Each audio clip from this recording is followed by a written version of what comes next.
আসসালামু আলাইকুম প্রিয় দর্শক, অন্য মঞ্চের আলাপচারিতায় আপনাদের সকলকে আমন্ত্রণ। 16ই ডিসেম্বর 2025 55তম বিজয় দিবস উদযাপিত হলো গতকাল। প্রিয় দর্শকদের এই মহান দিবসের শুভেচ্ছা জানিয়ে কয়েকটি কথা বলবো আজকের এখনকার এই প্রতিবেদনে। প্রথমেই বলি, মহান দিবস ও উদযাপন শব্দটি ব্যবহার করতে গিয়ে কেমন যেন বাধো বাধো ঠেকছিল। কাদের জন্য মহান এই দিন, কেন মহান, কার বিজয় হয়েছিল এই দিনে, কে পরাজিত হয়েছিল, সব যেন উল্টে পাল্টে গেছে। আর এই উল্টে পাল্টে যাওয়া আখ্যানে তিনটি স্বতন্ত্র ঘটনা শুধু আমার নয়, বাংলাদেশ ও ভারতের এক বিপুল সংখ্যক মানুষের মনে এই প্রশ্ন আজ তুলেছে যে যে প্রাণের স্পন্দন একদিন ছিল এই দিনটিকে ঘিরে গত 54 বছর কিংবা 53 বছর যেটা ছিল সে তো আর নেই। তাহলে কেন বলবো এই দিনকে মহান, কেন উদযাপন করব এই দিনটিকে? আগেই বলেছি, তিনটি স্বতন্ত্র ঘটনা উল্লেখ করে দেখাতে চাইব 2025-এর এই দিনটি আজ কোথায় এসে পৌঁছেছে। মোহাম্মদ ইউনূস, তাকে নিয়ে প্রথম ঘটনা। এই দিনটি তিনি কিভাবে পালন করলেন? 16ই ডিসেম্বর গতকাল জাতীয় স্মৃতিস্তম্ভে পুষ্পার্ঘ্য নিবেদন করে মুক্তিযুদ্ধের শহীদদের প্রতি সম্মান প্রদর্শন করেছেন তিনি। ইনি সেই ইউনূস যিনি গত দেড় বছর ধরে চেষ্টা করে গেছেন যে এই সরকারের এই দিনটিকে ভুলিয়ে দেওয়ার চেষ্টা করে গেছেন, যিনি গত দেড় বছর একেবারে বিপরীতমুখী কাজ করে গেছেন। তার সেই কাজ আজকে গতকাল যে বিজয় দিবসে তিনি জাতির উদ্দেশ্যে ভাষণ টাষণ ইত্যাদি দিলেন, এটা তার মুখ নয়, তার সরকারের মুখ নয়, মুখোশ, মানুষকে ধোঁকা দেয়া।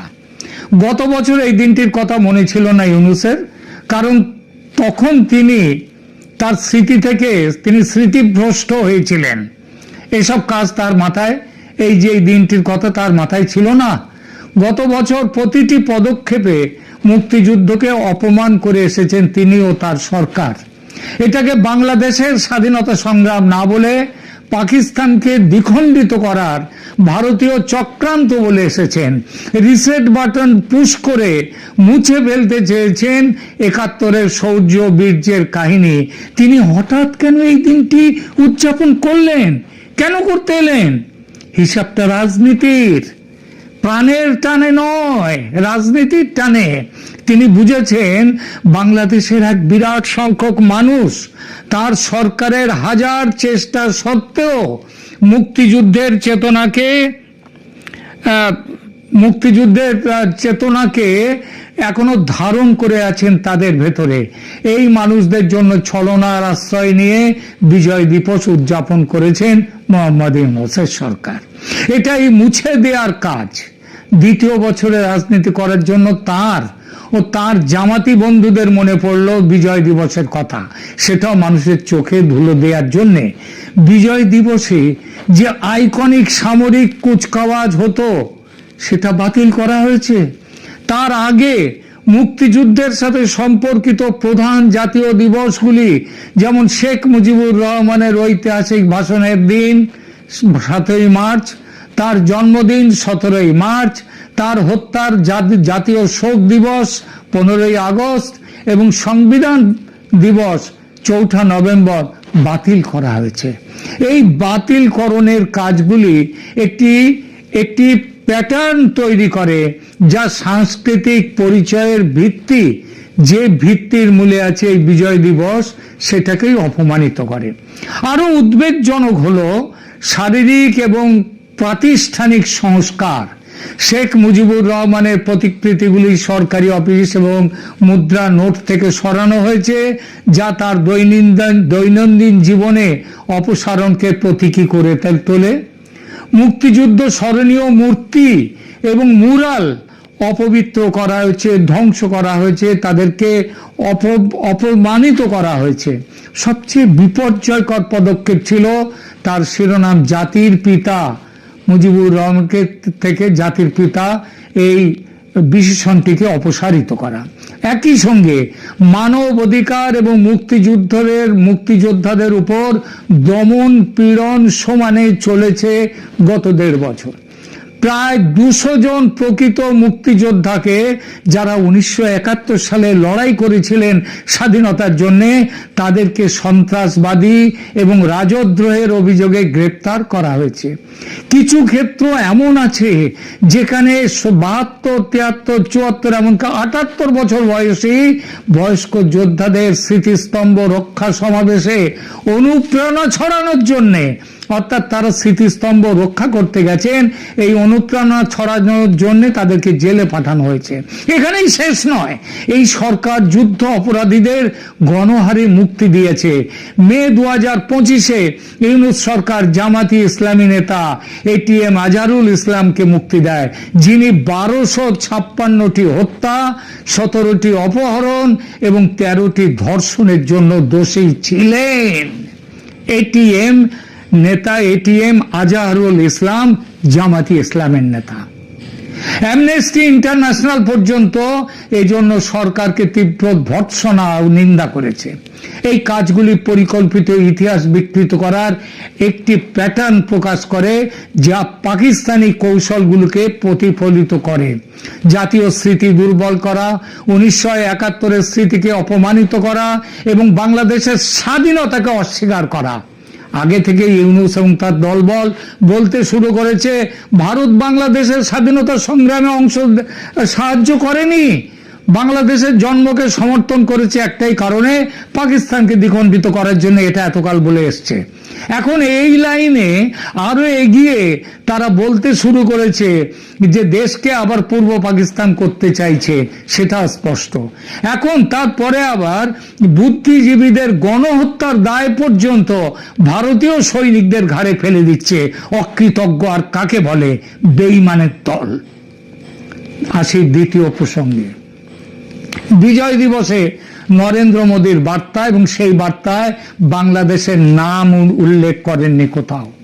16 ডিসেম্বর তারিখে নরেন্দ্র মোদী সোশ্যাল মিডিয়ায় একটি বার্তা প্রকাশ করেছেন, যাতে তিনি লিখেছেন, বাংলায় বলছি, বিজয় দিবসে আমরা সাহসী সৈনিকদের স্মরণ করি, যাদের সাহস এবং ত্যাগ 1971 সালে ভারতের ঐতিহাসিক বিজয় নিশ্চিত করেছিল। বাংলাদেশের নাম নেই, বাংলাদেশে কোনো উল্লেখ নেই। এই জন্য আবার নাকি গোঁসা হচ্ছে অনেকের গোঁসা হচ্ছে যে ভারত এবং বাংলাদেশ যৌথভাবে এই যুগান্তকারী মুহূর্ত স্বীকার করে এসেছে এতকাল। আজ তাহলে মোদির এই শব্দ চয়ন কেন বাংলাদেশের উল্লেখ নেই? এই প্রশ্নটা ভারতের উদ্দেশ্যে না করে নিজেদের উদ্দেশ্য করুন। আপনারাই যে বলে এসেছেন যে ভারতীয়রা সেদিন, ভারতীয় সৈন্যরা সেখানে সেদিন বাংলাদেশে পূর্ব পাকিস্তানে এসেছিল পাকিস্তানকে দ্বিখণ্ডিত করার জন্য, আপনাদের স্বাধীনতা সংগ্রামের পাশে দাঁড়াবার জন্য নয়। তাই যদি হয়ে থাকে তাহলে আজকে নরেন্দ্র মোদী যখন বলছেন যে এখানে বাংলাদেশের নাম উল্লেখ করলেন না এবং ভারতীয় সৈন্যদের ভূমিকাকে তিনি বললেন যে ভারতের বিজয়, ভারতীয় সেনার বিজয় হিসেবে, তখন আপনাদের এত প্রতিক্রিয়া কেন? আপনারা গাছেরও খাবেন, তলারও কুড়োবেন। একদিকে বলবেন ভারত পাকিস্তানকে দ্বিখণ্ডিত করেছে, বাংলাদেশকে স্বাধীন করবার জন্য এগুলো করেনি, আবার এখন বলবেন কেন ভারত আমাদের নাম উল্লেখ করেনি। ইউনূসের আইন উপদেষ্টা আসিফ নজরুল ফেসবুকে লিখেছেন, আমি দৃঢ়ভাবে প্রতিবাদ করছি। কেন হে? আসিফ নজরুল, যার আর এক নাম আসিফ নয়, আশিক নজরুল, প্রেমিক নজরুল। তা সেই প্রেমিক আশিক নজরুল তিনি এই 16 ডিসেম্বরে 1971 তিনি লিখছেন, আমি দৃঢ়ভাবে প্রতিবাদ করছি। ডিসেম্বর 16, 1971 বাংলাদেশের বিজয় দিবস ছিল। এই বিজয়ে ভারত একটি মিত্র ছিল, আর কিছু নয়। কেন ভাই এ কথাটি কেন বলছেন? মনে নেই? আপনারাই তো বলছেন এখন যে আপনারা সব জামাতি হয়ে গেছেন। আপনারাই তো বলছেন ভারতীয় সেনারা বাংলাদেশে ঢুকে বুদ্ধিজীবীদের হত্যা করেছিল, আপনারাই বলেছেন, বলেননি? আপনারাই তো বলেছেন পাকিস্তানকে দ্বিখণ্ডিত করার ভারতীয় চক্রান্ত ছিল। তাহলে এখন দুঃখ কেন, কষ্ট কেন? বাংলাদেশের ছাত্র আন্দোলনের সমন্বয়ক হাসনাত আব্দুল্লাহ, যিনি মোদির এই সমালোচনামূলক অবস্থানের জন্য, মোদিকে সমালোচনা করার জন্য এবং ভারতকে উগ্র ভাষায় প্রতিক্রিয়া জানানোর জন্য বিখ্যাত, তিনি বলেছেন এটি বাংলাদেশের মুক্তিযুদ্ধ। তিনি কি বলেছেন গতকাল? এটি বাংলাদেশের মুক্তিযুদ্ধ। যুদ্ধটি পাকিস্তান থেকে বাংলাদেশের স্বাধীনতার জন্য লড়াই করা হয়েছিল, কিন্তু মোদি দাবি করেছেন যে এটি সম্পূর্ণভাবে ভারতের যুদ্ধ এবং অর্জন। এটি করতে গিয়ে তারা বাংলাদেশের অস্তিত্বকে সম্পূর্ণভাবে উপেক্ষা করেছে। লজ্জা করে না এই কথা বলতে? লজ্জা করে না? বেঈমানের দল, বিশ্বাসঘাতক। ভারত তোমাদেরকে স্বাধীন করে আজকে বাংলাদেশ করেছে, আর তোমরা ভারতের সাথে, সেই ভারতের বিরুদ্ধে কি করছো, কি করতে গিয়ে পাকিস্তানের সাথে কিভাবে এ করছো। তারপরেও তোমরা কিনা বলছো মোদিজি কেন বাংলাদেশের উল্লেখ করলেন না, পরিষ্কার করে তাহলে স্বীকার করো যে ভারতই যুদ্ধ করেছিল, তার সাথে তোমাদের মিত্র ছিল এবং তোমাদের পাকিস্তানের হাত থেকে তোমাদেরকে উদ্ধার করেছিল ভারত, তোমাদের লড়াইয়ে তোমাদের পাশে ছিল। এই কথাটা স্বীকার করে আগে বলো, তারপরে সমালোচনা করতে আসো। এই যে অনুল্লেখ করা হলো বাংলাদেশের নাম, এটা একটা ঐতিহাসিক রূপান্তর, যা ভারত বাংলাদেশ বর্তমান সম্পর্ককে চিনিয়ে দিচ্ছে। যখন মোদী নেতৃত্বাধীন যে 2015 থেকে 24 সালে আওয়ামী লীগের নেতৃত্বাধীন বাংলাদেশের সাথে উষ্ণ সম্পর্ক বজায় রেখেছিলেন, ইউনূস শাসনের অধীনে আঞ্চলিক গতিশীলতা হিমালয়ের বরফে পরিবর্তিত হয়েছে। মোদির এই নীরবতা আন্তর্জাতিক কূটনীতির উদাসীনতা নয়, মনে রাখবেন। এটি একটি সূক্ষ্ম নয়, এটি একটা বড় ইঙ্গিত দিচ্ছে আগামী দিনে কি হতে যাচ্ছে। তোমরা আর ভারতের বন্ধু নও। তোমাদের সাথে, তোমাদের বর্তমানে যে সরকার, সেই সরকারের সাথে ভারতের আর কোনো বন্ধুসুলভ সম্পর্ক নয়। তোমরা যা শুরু করেছ। তো অথচ কয়েকদিন আগে মনে রাখবেন যে মোদিজি কিন্তু খালেদা জিয়ার স্বাস্থ্য, তার দ্রুত তার স্বাস্থ্যের উন্নতির জন্য তিনি প্রার্থনা করেছিলেন, তিনি পোস্ট করেছিলেন। এটা বিএনপি ইউনূসের জন্য একটি সম্ভাব্য প্রতিদ্বন্দ্বী হিসেবে উদীয়মান হচ্ছে। তার ভিত্তিতে কেউ কেউ কূটনৈতিক সম্পর্ক বলছেন। আমার মনে হয় অত কিছু বলার দরকার নেই। এটা হচ্ছে ভারতের সাথে, ভারতের একজন নেতা, তিনি বাংলাদেশের পাশের দেশ, আমাদের প্রতিবেশী, যাদের সাথে আমাদের রীতিমতো ভালো সম্পর্ক, তাদের প্রাক্তন তিনবারের প্রধানমন্ত্রী, তিনি অসুস্থ হয়েছেন। তার জন্য তিনি তার স্বাস্থ্যের উদ্ধারের জন্য তাকে যাতে তাড়াতাড়ি সুস্থ হয়ে ওঠেন, তার জন্য তিনি প্রার্থনা করেছেন। এইটাই তো, এর বেশি কিছু না। আমাদের তৃতীয় গল্পে আসি, তৃতীয় কাহিনীটায়। লেফটেন্যান্ট সাফিন আশরাফ এবং ইনি হচ্ছেন 25 বছর বয়সী বাংলাদেশি সামরিক অফিসার লেফটেন্যান্ট সাফিন আশরাফ। আশরাফ দেরাদুনের ভারতীয় মিলিটারি একাডেমি IMA থেকে সফলভাবে স্নাতক হয়েছেন, একটি প্রতিষ্ঠান যা বিশ্বের শীর্ষ সামরিক প্রশিক্ষণ কেন্দ্রগুলির মধ্যে বিবেচিত। 14টি দেশ থেকে 34 জন বিদেশি ক্যাডেট সেখানে গিয়েছিলেন, অংশ নিয়েছিলেন এই প্রশিক্ষণ কেন্দ্রে গ্র্যাজুয়েশনের। সেখানে এই 34 জন বিদেশি ক্যাডেটের মধ্যে আশরাফ হয়েছেন সেরা বিদেশি ক্যাডেট, সেরা। তিনি প্রথম অর্ডার অফ মেরিট বিদেশি ক্যাডেট মেডেল পেয়েছেন, যা সামরিক প্রশিক্ষণে তার শ্রেষ্ঠত্বের স্বীকৃতি। এটি কেবল একটি ব্যক্তিগত উপলব্ধি কিংবা একটি ব্যক্তিগতভাবে একটি মানুষকে তাকে সম্বর্ধনা, তাকে সম্মান জানানো নয়।